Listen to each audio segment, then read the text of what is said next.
A street walked in spirit by every American. Pennsylvania Avenue, Washington, D.C. Route of the highest officer in the land on Inauguration Day, thoroughfare for conducting the business of a modern democracy. Americans at work.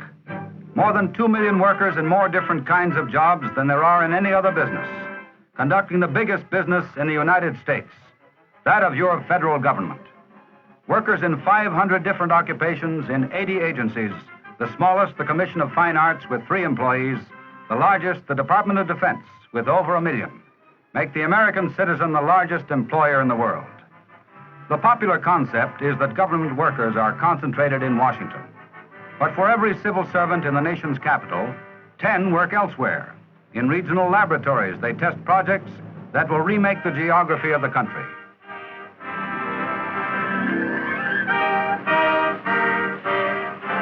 At experiment stations scattered the length and breadth of the land, they devise the standards that will protect the purity of our food.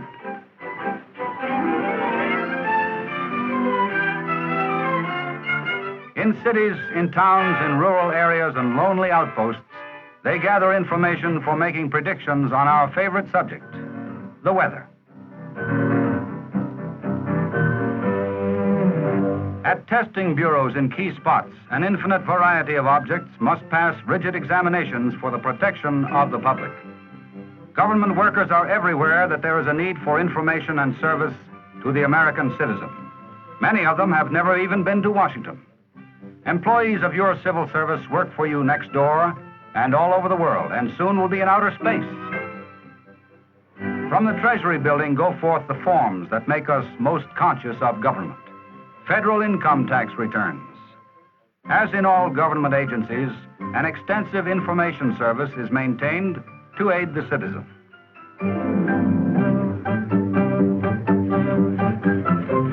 Employees of the Internal Revenue Service are the daily most in tact and diplomacy to make palatable one of the most unpleasant facts of life, taxes. Although theirs is a thankless business, they take great pains to see that you pay no more than your share. They work, however, in the knowledge that for your taxes, you are getting value received. Public works, justice, progress, education, and freedom. The biggest bargain in history, American citizenship.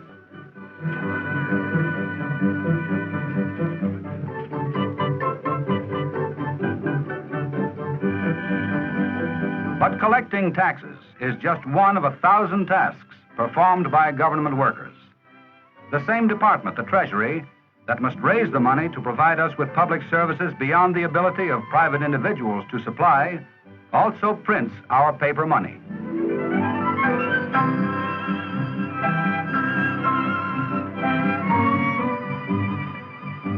Every transaction involving currency is an example of the way in which the work of civil service employees touches our lives many times every day. Each dollar bill has a brief but busy life expectancy of approximately 13 months, which is why new bills are constantly being put into circulation. Treasury workers are also charged with the responsibility of protecting us against counterfeiters, forgers, and tamperers. At mints distributed over the United States, our coin makers handle more hard cash in a day than most of us do in a lifetime. Only the most scrupulously honest could stand the strain of creating fortunes without becoming a penny richer. Their fellow workers are the famous T-men and Coast Guardsmen of peacetime, who help guard our borders as well as our treasury.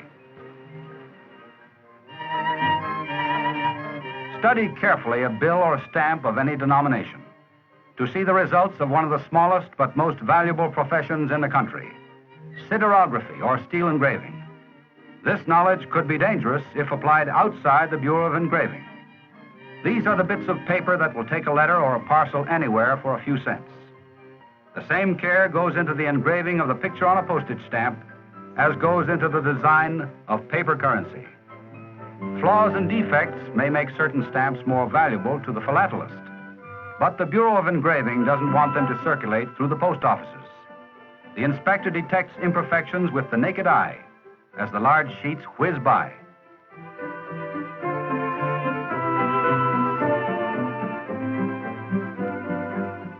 The weatherman has always been a spaceman, even though it's inner rather than outer space. The success of his job depends on how fast he can collect information on the atmosphere and translate it into weather forecasts for the rest of us. No one knows how he got to be called the weatherman, when it takes the combined knowledge and experience of thousands of scientists and technical workers to produce a single weather report. Air may all look alike to the uninitiated, but a vast array of highly specialized instruments is needed to record atmospheric conditions in a science called meteorology.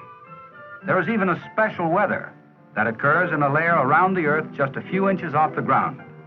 This concerned only the insects until recently. Now it has been found of great importance to farmers in understanding the behavior of growing crops. Inside the weather station, radar tracks the course of the balloon, which is equipped with a radio transmitter to send back its collected data. For most of us, nothing is more out of date than yesterday's weather report. To weathermen, every fact that was ever gathered is useful in foretelling the future. So they carefully file each tidbit for its value in interpreting the next movement of air mass, the path of the next tornado, the extent of tomorrow's sunshine or storm, the duration of whatever is to come out of the sky. This is truly a wedding of art and science.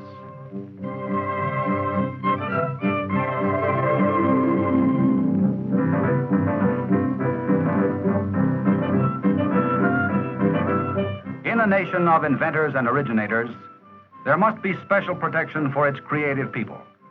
The Patent Office is set up to provide this protection through patents, copyrights, and registration of trademarks. The Founding Fathers laid the basis for this service in the Constitution to promote the arts and sciences, and they have not been let down. The American is a restless tinkerer, hardly ever satisfied with the way things have been done before his time. A patent does not guarantee success for the inventor, nor even bestow the right to manufacture an article. It does protect him from competition, and it does give him exclusive rights to the product of his imagination. If hundreds or even thousands of these brain children find their way no further than the Patent Office, dozens of them become the contributions that carry civilization forward.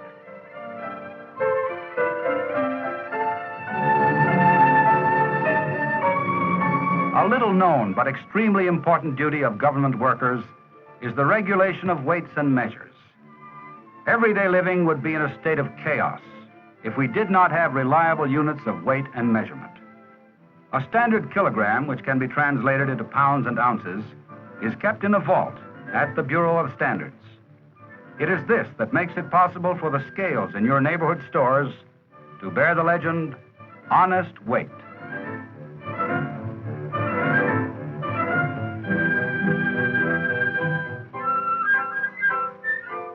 Replicas are calibrated with this original under the most carefully controlled conditions. So sensitive is this true weight that it must be handled with tongs and kept at a constant temperature to prevent fluctuations and resulting inaccuracies. We owe this achievement in standardization to John Quincy Adams, 6th President of the United States, who felt that his effort in this field was a greater accomplishment than being president. He said, "Weights and measures may be ranked among the necessities of life. They enter into the daily concerns of every family. They are necessary to every occupation of human industry, to the security of property, to every transaction of trade and commerce, to the labors of the husbandman and the artificer, to the studies of the philosopher, to the mariner and the soldier, to all the exchanges of peace and all the operations of war."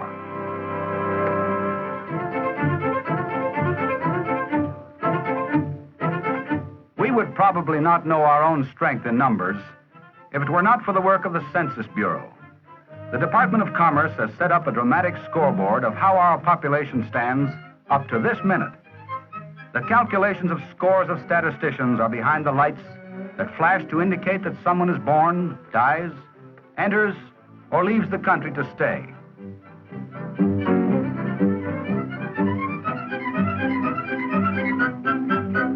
Around the clock, the Voice of America broadcasts America's message of democracy to the world. The master control is the technical heart and brains of the Voice. This control board is the largest and most flexible in the world.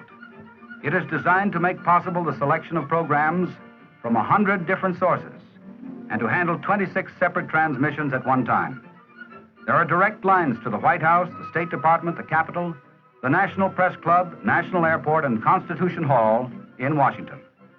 It is connected with United Nations headquarters in New York City and broadcasting centers in Munich, Germany, Paris, France, and United States commercial radio and television networks. Highly specialized workers speak for all of us to the people of other nations throughout this one arm of the United States Information Agency. We send the message in over 40 languages using natives of the country to which they broadcast. Most of these are now American citizens. Many of the programs are live. Some are recorded on tape or discs. These are shipped as package programs for placement in local stations or networks in foreign countries.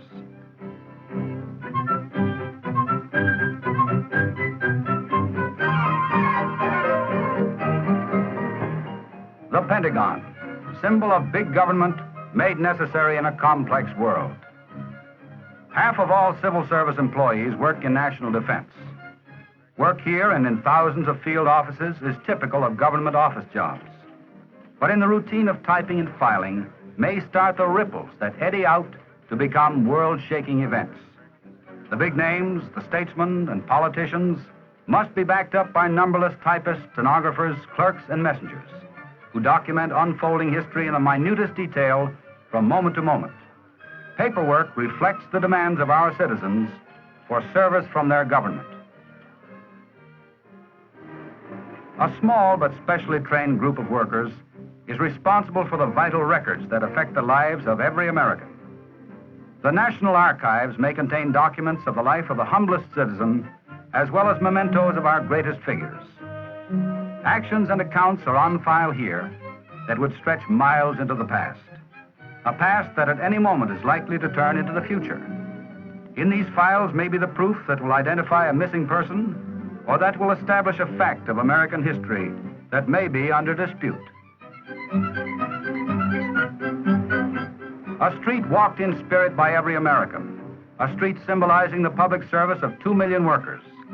Members of the American Federation of Government Employees of the AFL-CIO conduct the affairs of your government so that you may enjoy the benefits of peace, prosperity, and freedom. Americans at work for you. Americans at Work, presented as a public service by the AFL-CIO. Next week, another interesting story of Americans at work. Americans whose skill and effort help keep our country great and strong.